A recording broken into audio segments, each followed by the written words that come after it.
बस भक्ति के बल को बढ़ाना पड़ेगा। सम्मान संसार के लोग देते हैं और अपमान भगवान देता है कि उसको अपनी ओर खींचने के लिए। मीराबाई को कितने ताने दिए गए, अपशब्द बोला गया, ताने दिए, आड़ा टेढ़ा बोला।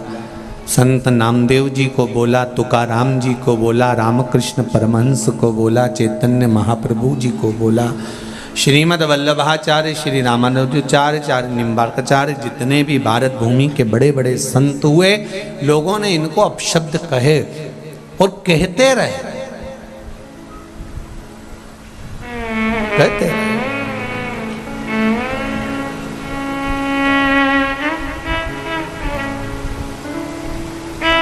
उसकी शरणागति में जाने से दूर नहीं हुए संत।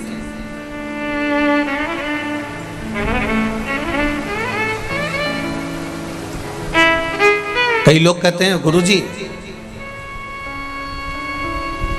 हमारे गुरुजी कहते हैं कि भगवान के सामने हाथ फैलाकर कभी नहीं मांगना चाहिए।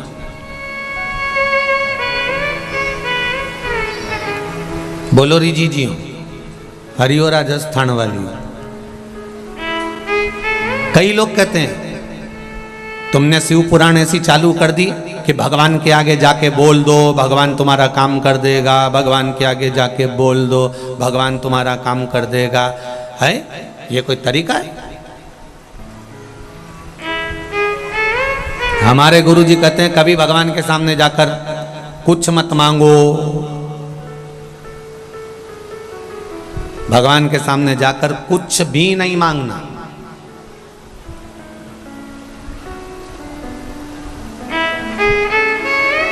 हमने कहा तुम्हारे गुरुजी कहते हैं तो वैसा कर लो, उसमें क्या दिक्कत है? सही है कि गलत है?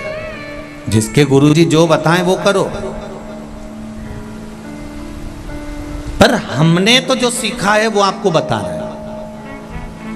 जब कर्जा बढ़ जाता है, घर में दुख आकर खड़ा हो जाता है, तो सोने की रकम कपड़े में बांध कर उसको लेकर चुपचाप से सुनार की दुकान पर जाया जाता है। बोलो सही है कि गलत है? अरे बोलो, जम के बोलो। सोने की रकम सुनार की दुकान पर कब जाती है? अपने घर की रकम दुकान पर जब जाती है जब दुख आता है। नहीं तो कोई अपनी रकम को दुकान पर लेकर नहीं जाता। उसी तरह ये शरीर और ये मन भगवान की शरण में जब जाता है जब दुख आता है। जब दुख आएगा तभी तो दुकान पर जाया जाएगा।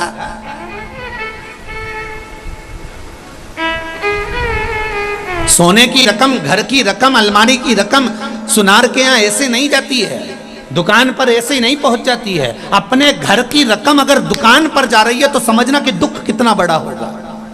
अपने घर में रखा हुआ सोने की चेन, अंगूठी, मंगलसूत्र, हाथ की चूड़ियां अगर जा रही है दुकान पर तो विचार करना कि दुख कितना बड़ा होगा, तकलीफ कितनी बड़ी होगी। जो रोता हुआ आंख में आंसू भरकर दुकान पर लेकर गया, दुकानदार ने कहा सेठ जी तुम ये क्यों लेकर आ गए? ये तो भाभी के हाथ की चूड़ी दिख रही है, ये तो मम्मी के हाथ का अड़ा दिख रहा है, तुम इसको लेकर क्यों आ गए? तो उसने कहा बहुत दुखी हूं, बहुत तकलीफ में हूं, इसलिए घर की रकम को लेकर आया हूं दुकान पर कि ये रकम अगर दुकान पर आएगी थोड़ा सा पैसा मिल जाएगा तो कर्जा चूक जाएगा। घर की रकम दुकान पर जब जाती है, जब बहुत अति हो जाती है, दुख आ जाता है, तब वो रकम दुकान पर पहुंचती है। उसी तरह ये आत्मा, ये शरीर, ये मन भगवान शंकर के पास जब जाता है तो बहुत दुख खड़ा हो जाता है कि अब इसको देना जरूरी है, ये सुधार सकता, ये दुख मिटा सकता है,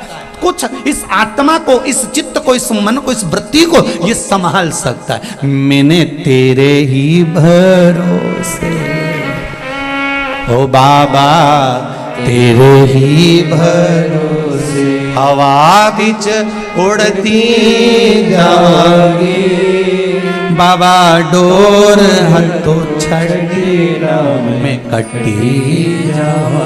इसलिए आपसे कहते हैं कि शंकर जी के मंदिर जाते रहो, भगवान शिव को एक लोटा जल चढ़ाते रहो, शंकर भगवान को एक चावल का दाना चढ़ाते रहो, शिव के मंदिर में एक बेलपत्र चढ़ाते रहो। बेलपत्र ना मिले तो शंकर जी की उठाकर धोकर फिर चढ़ा दो, पानी ना मिले तो 3 बार ताली बजा दो, वो भी ना मिले तो शंकर के दरवाजे पर जाकर थोड़ा सा मुस्कुरा दो।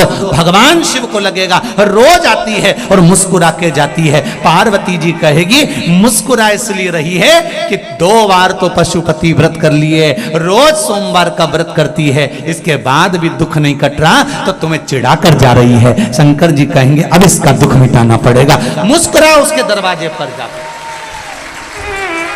उससे कहो तो दिल की बात।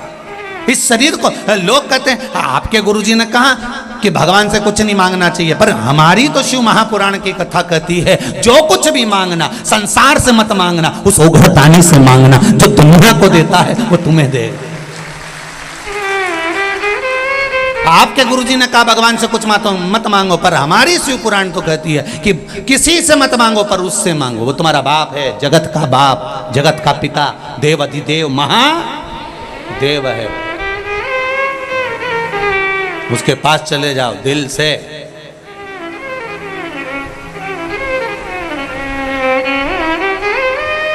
ये आत्मा, ये शरीर, ये सोने की रकम है, इस शरीर को भगवान तक लेकर जाओ।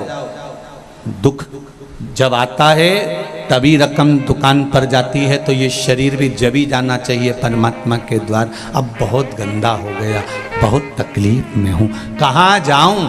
सारी दुनिया में भटक कर देख लिया मैंने। कोई कहता है ये करो, कोई कहता है वो करो, कोई कहता है ये करो, कोई कहता है वो करो। जब देखो, जब यूट्यूब खोलो, फेसबुक खोलो, तो कहीं ना कहीं का महाराज मिल जाएगा बताता हुआ ये कर लो वो कर लो। अब कहीं नहीं जाऊंगी, अगर जाऊंगी तो एक लोटा जल लेकर शंकर के पास जाऊंगी, क्योंकि इस जल चढ़ाने में ना ढोंग है, ना प्रपंच है, ना छल है, ना बेईमानी है, ना किसी का मन दुख है, ना अपना मन दुख है। अपन शिव के भरोसे बस उसके सहारे पर एक लोटा जल चढ़ा कर आऊंगी और उससे कह कर आऊंगी कि मैं तेरे भरोसे पर, तेरे भरोसे।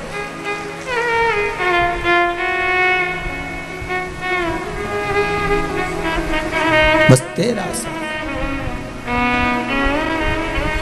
भोलेनाथ दया करना, मैं तेरे भरोसे हूँ। उसके भरोसे पर रहो, उसके सहारे पर रहो, उसके आनंद में रहो, मत भटको यहाँ वहां। सारी दुनिया में भटक कर देख लेना, अंत में कुछ नहीं मिलने वाला। लोग तुम्हारा धन रख लेंगे, 5,000 यहाँ जमा कर दो, 2,000 वहाँ जमा कर दो, 3,000 यहाँ जमा कर दो, फिर ये 4 गेहूं का दाना उठा के ले जाऊं ने, 5 ये ले जाऊं ने, वो ले जाऊं, कुछ नहीं निकलेगा इसका सार। अंत समय में फिर आना ही पड़ेगा शिव के द्वार। अंत बिंदु वही है, उसके सिवाय कुछ नहीं है। और जीते भी शिव के बन जाओ तो मरने के बाद भी शिव के ही होना है। अंत समय के बाद में, प्राण छूटने के बाद सब आग लगा के चले जाएंगे।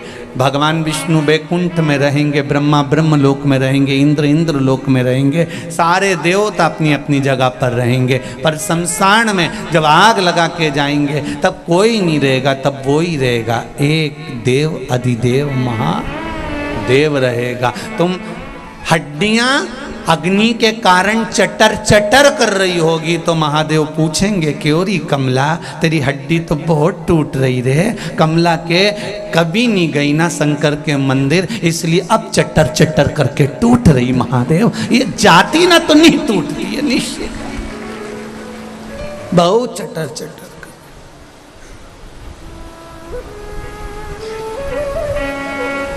जिंदा हो तब तक मोबाइल पे डीपी बदलते रहो, मरने के बाद तो एक फोटो फिक्स लगा रहेगा, फिर डीपी बदल ही नहीं पाओ।